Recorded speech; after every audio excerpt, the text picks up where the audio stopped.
everyone, I'm Jessica Marie Garcia. And I'm Jason Janelle. I am Diego Tinoco. My name is Corey Macias. I'm Sierra Capri. I'm Brett Gray. You may know us from Netflix's On My Block. Oh, they definitely know us from the show. Season 3 of On My Block is just around the corner, and we wanted to catch everyone up on all the crazy stuff that happened over the last 2 seasons. Here we go. So, the main characters you need to know are Ruby, Monse, Jamal, and Caesar. They are an unstoppable 4-person crew who have been friends since they were little. Caesar is the chill, handsome one, and Jamal is like the quirky one, And handsome. right? Oh, whatever. Well, Ruby is the super smart, ambitious one, and Monse is the no bullshit, tell you how it is one. Eat a dick. I like to think that Ruby was the chill, handsome one. Yeah, well, think whatever you want. But they should also know about Jasmine, who's fun, overly confident, and all about that D. And Ruby's abuelita, who is a very, very cool grandma. Who loves to, Smoke pot. So we begin season 1 in the summer before freshman year. Everyone is hanging out, excited for summer, and Monse is about to head off to writing camp. She's also got a little something going on with Caesar, but we'll talk more about that later. Smash cut to the end of the summer as Monse returns from camp. How was camp? Camp was fine. Notice anything new? You got boobs. But things are weird with Caesar because his spooky brother, well, his brother Spooky, is out of prison, and now Caesar is hanging with Spooky's gang. Caesar says some really messed up shit to Monse and has apparently been telling people they smashed. So, yeah, she's pretty pissed about that. You little bitch! Meanwhile, Jamal has been lying to his parents about being on the football team. It's not really his thing, but his dad was a big football something or another, so Jamal's got a lot of pressure to follow in his footsteps. Did you quit the team and not tell your dad? No. Yes. And Monse confronts Caesar, and he reveals that he was trying to protect her. Now, she forgives him, and they make up. Make up, You. shall we say. we shall say. But we also see that Caesar is completely covered in bruises. Dun, dun. Meaning that he was jumped into his brother's gang. Over at Ruby's house, Ruby is elated that he finally gets his own room. And then Abuelita moved in after her room flooded, but now it's all Ruby's. I finally have my own room. Nope! What do you mean I don't have my own room? His dream of having his own room is ripped away by the arrival of Olivia, a friend whose family was recently deported. But for some reason, the moment Ruby meets Olivia, he's not pissed about giving up his room anymore. Yeah. No, you will be bunking with the twins. Anyways, Everyone gets to know Olivia at school, and Caesar starts flirting with her a little bit, mostly to make Monse jealous. Yes, which bothers the hell out of Ruby because he is crushing on Olivia really hard. and the homecoming dance is coming up fast, and everyone is being really silly about whether they want to go or not. What?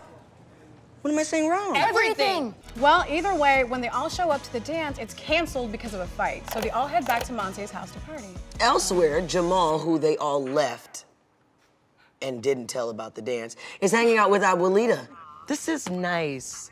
You know, it's hard to find a kindred spirit who thinks like me. It makes sense if you know them. And she confirms what he suspects, that decades ago someone had robbed local hotspot Roller World, and the cash was never recovered. Jamal is on the case. Like we're in the news. We're news people. You're gonna find the money. While out trick-or-treating in Brentwood, Jamal finds an old Soul Train dancer who knew people involved in the original Roller World heist. Jamal gets a lot of good intel from her, even though There's that little part where she holds him at gunpoint. Are you casing my place? You think I'm a fool? I saw you taking pictures. Also, and this really sucks, as they leave the dancer's house, a woman is walking up to the door with her kids trick-or-treating. Monse looks like she's seen a ghost and recognizes her as her mom, who left when she was really little, but her mom does not recognize her, because Brutal. After a night out on Halloween, in a vulnerable moment for Caesar, Olivia kisses him.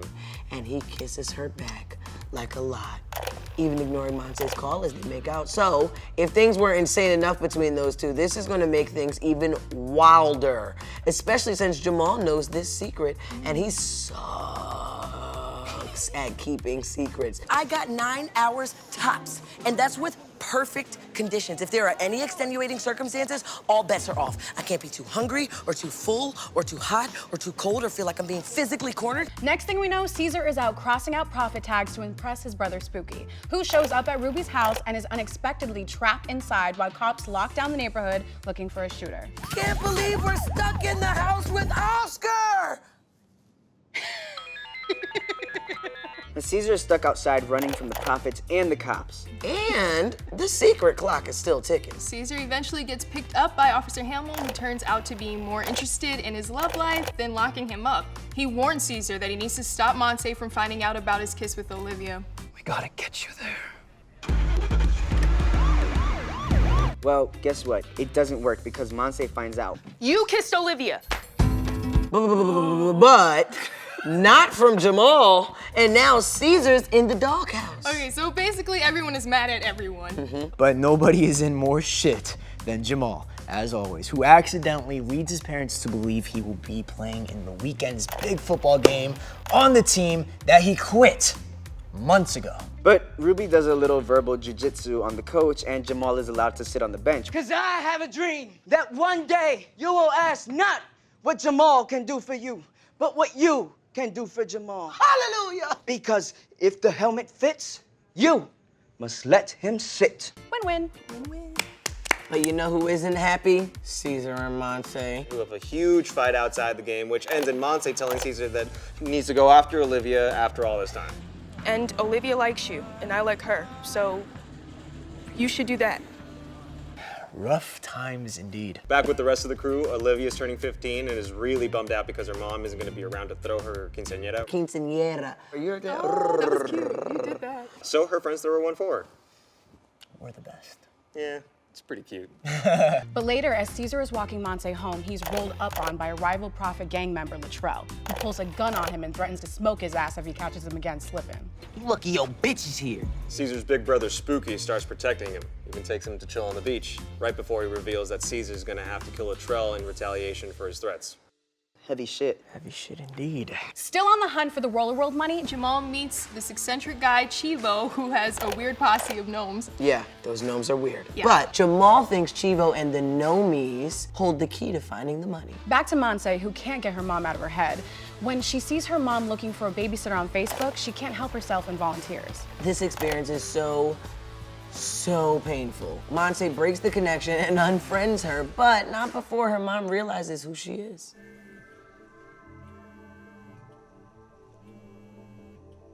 The time has come. Caesar finds Latrell at the park, and after waiting for him to go into a bathroom alone, Caesar follows him in there with a pistol drawn and ready to shoot. But he can't do it. Yeah, because he's not a murderer. But he does tell Latrell to bounce out of town and tell no one, to make it seem like he's gone through with the hit. Then it's done. We're even. Finally, the day of Olivia's quince has arrived, and everyone is taking it super seriously because Ruby planned the whole thing meticulously. We're just down a dama and a chambelán, and one of your surprises is ruined. One of my surprises. Yes. But that's all I'm giving you until it's spoiled. Oh, and Olivia and Caesar and their fling, because neither of their hearts were really in it anyways. My heart's not in it. And if you're being honest, I don't think yours is either. Yeah, and then she kisses my man Ruby.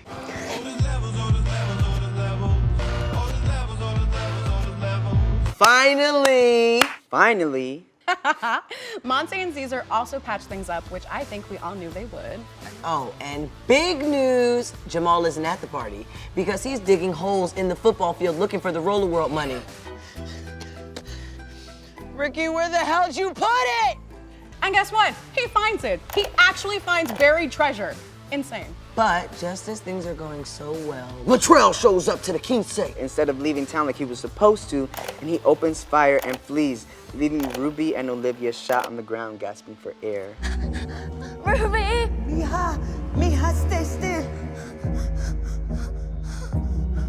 And that is the end of season 1. Glad there weren't any big cliffhangers or people might have been losing their minds waiting for season 2. Yeah, that would have sucked. We got some food, took a quick nap, and now we're ready to hit you with the same beautiful recap, but for the season 2 this time. Here we go. So let's end the wait. Ruby is alive and just out of the hospital. Olivia was not so lucky, R.I.P. Olivia. Now, everyone is super sad about Olivia because obviously it's super sad. Lots of crying all around, and Ruby definitely does not feel like himself. I'm not okay. Yeah, his world has turned upside down and he's trying to find his way back. Also, his big brother Mario is home from college with a pregnant white girlfriend who talks a lot. Like, a lot. I'm so sorry about your recent loss. My heart goes out to all of you. And as a beneficiary of white privilege, these kinds of tragedies are like foreign to me. So on behalf of my people, I'm sorry for keeping your people down. After the funeral, Jamal tells the crew about his big secret, the gym bag full of cash that he found. I found the Roller World money. But when they go back to his house, he discovers two very upsetting things. Well, one, his parents are getting nasty. Mental scars for like ever. And two, his mom gave the gym bag, the one stuffed with his found cash, away to charity. The money is gone! Jamal, Monse, and Caesar set out to find the missing bag of cash while Ruby sets off on his own path to confront Spooky, who he blames for what happened at Olivia's quince. You must be in the anger stage. Spooky actually invites Ruby to spend the day with him, and he tells Ruby that the only reason he's safe now is because of his gang. I get that you got shot, but why do you think no one came to finish the job, huh? Because of me.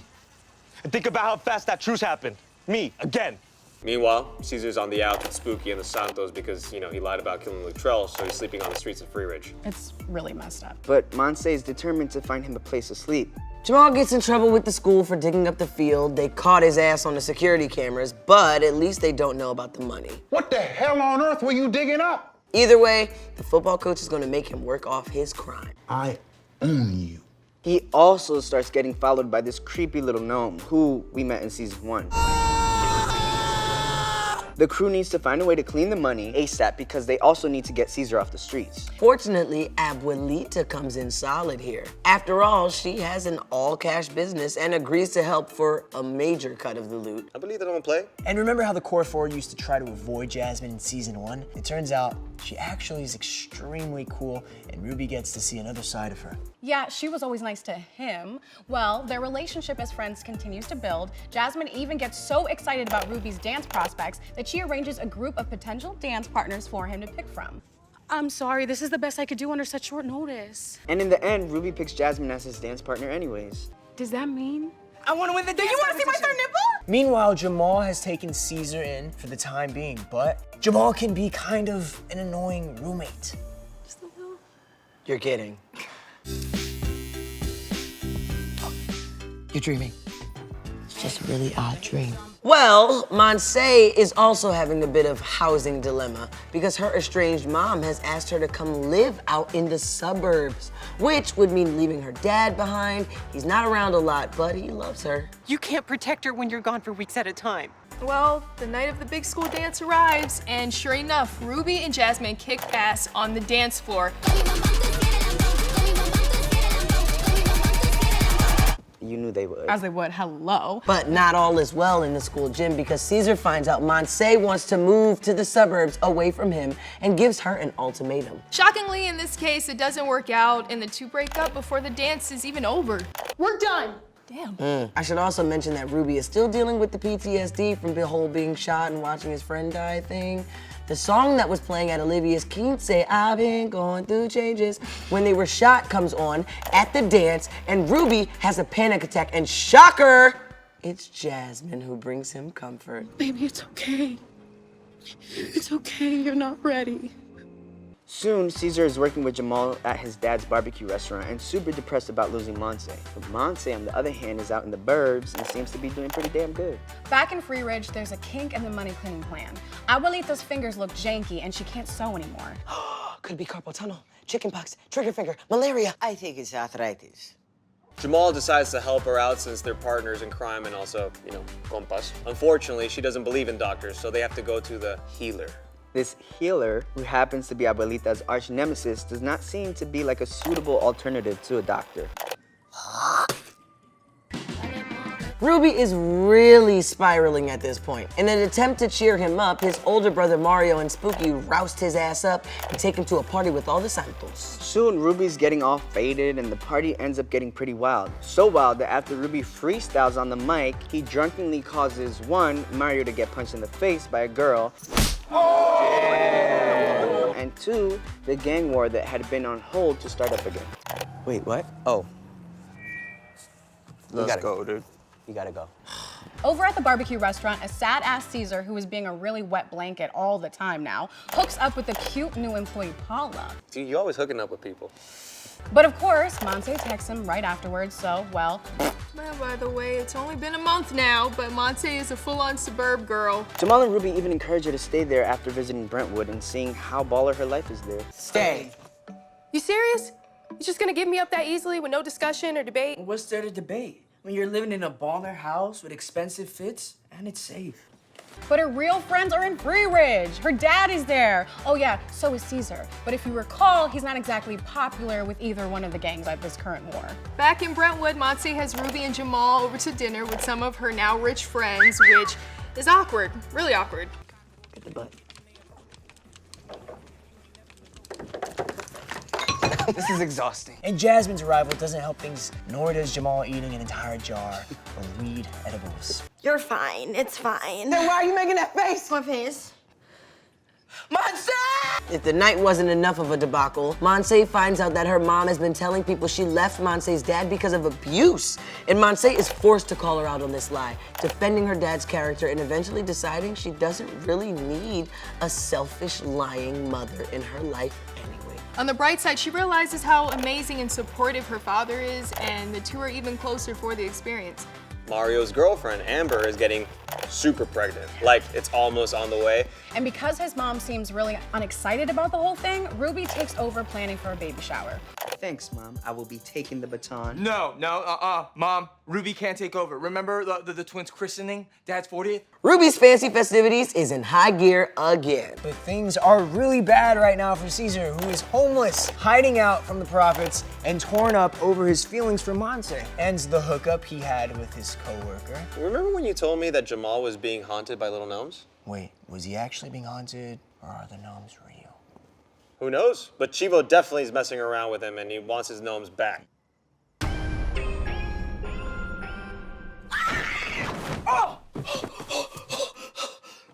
Back at the baby shower, everyone is getting really wasted, especially Ruby's mom. But things get wilder when Amber reveals that her water just broke and the contractions are too far along to make it to the hospital. Home delivery it is. The baby comes out happy and healthy and the baby is black.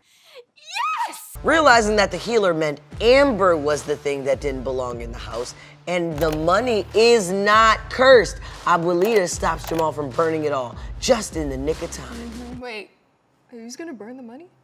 He thought it was cursed, which again, curses aren't real. I agree to disagree. Well, anyways. The party ends with the discovery of a single bullet placed on the front stoop of Ruby's house where Caesar has been staying, which is definitely ominous. Well, generally, the ideal amount of bullets on the front stoop is none. It turns out that Latrell, the prophet from season 1 who shot Olivia and Ruby, has been spotted back in town. Caesar is laying super low. Monse needs to get some money for Caesar, who is at risk of a lot of bad stuff right now, and they decide to clean some of the Roller World cash using some good old wire fraud. Wire fraud?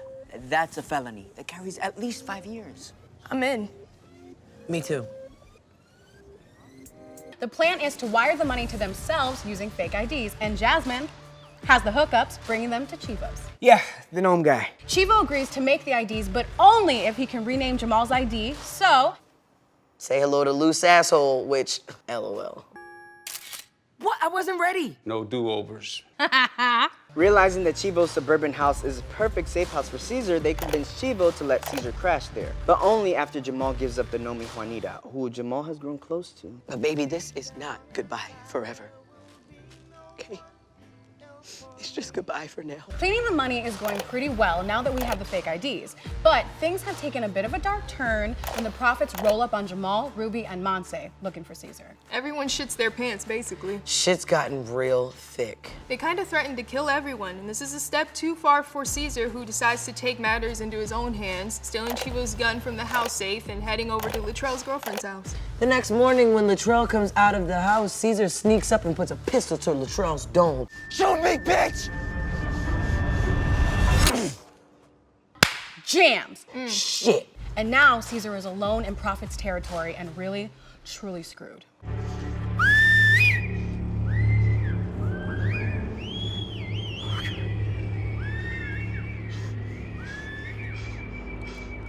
You one dead Santo. I mean, he gets away, but it doesn't help much because he really is out of options. He eventually decides to run away, starting a new life somewhere without all the baggage of Free Ridge. Monse vows to go away with him, but he knows this isn't the right choice for her. So he tells her about hooking up with a barbecue joint employee. Monse's crushed. Go to hell! And this helps her decide about going off to boarding school. So big changes all around. Caesar shows up at the Prophet's trap house to broker a deal for his friend's safety. Don't even think about it. Easy. It's 50 grand. He spills the beans about his brother's gang, completely unaware that Spooky already paid the Prophets to take the green light off his back. The brothers are screwed until we see them driving away, laughing. Turns out this was all part of a ruse to pin the Roller World robbery on the Prophets, who are all arrested quickly afterwards, including the killer Latrell, who shot Ruby and killed Olivia. Yeah, he's going away for a long time. Walking home from school later, Monse tells the crew that she is going away to boarding school in New Hampshire, but they don't really believe her. You left before. Riding camp, Brentwood. This is schmuck bait. You always come back. Pissed Monse storms away in anger and turns around to see them all gone. Where did they go? And then suddenly, she's gone too. I'll tell you where they went, though. They got black bagged and thrown into a van because this is the end of season 2, baby. What? Again, with the cliffhanger? Are you kidding me? But you won't have to hold on much longer, because season 3 is dropping so soon, and I assume we will get the answers on this whole kidnapping thing. Well, I'll see you soon.